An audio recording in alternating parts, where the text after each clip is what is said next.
నా అభిప్రాయాలు చెప్పా, రాసి ఇచ్చాను.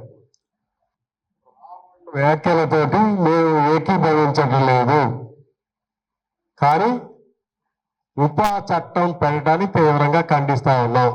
దీనికి మేము కన్ఫై అవుతా ఉన్నాం. నాకు ముందు మాట్లాడిన పెద్దలు నారాయణ గారు ఒకటే మాట చెప్పారు, డైవర్షన్ పాలిటిక్స్ లో భాగమేనని.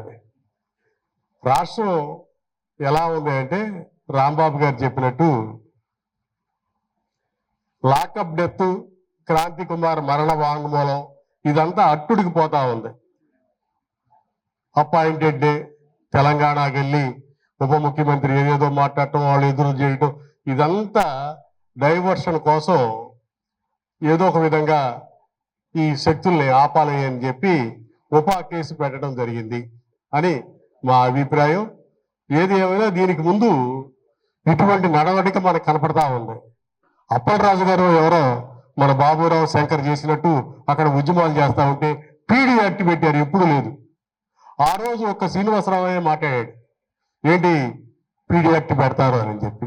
దాని పరంపర మోడీ కూటమిలో అనుకూలంగా ఉన్న శక్తులు దేశవ్యాప్తంగా గత 12-13 సంవత్సరాలుగా పెద్ద ఎత్తున ఈ ప్రజాస్వామిక శక్తుల మీద, మోడీ వ్యతిరేక శక్తుల మీద ఉక్కు పాదాలు అడుస్తూ ఉన్నారు.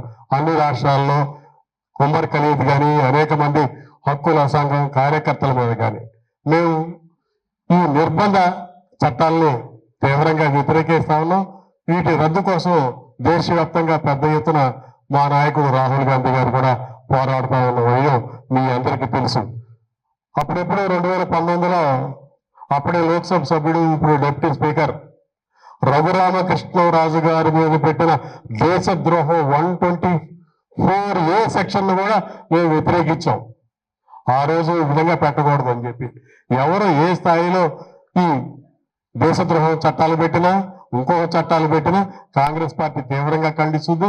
హక్కుల కోసం మీతో పాటు ఇండియా కూటమిలో సభ్యులైన మీరు ఇచ్చే కార్యక్రమాలని కాంగ్రెస్ పార్టీ ఫాలో అవుతూ మీతో భుజం కలుపుతామని చెప్తూ నాకు ఈ అవకాశం ఇచ్చిన పెద్దలకి ధన్యవాదాలు, కృతజ్ఞతలు తెలియజేసుకుంటా ఉన్నా.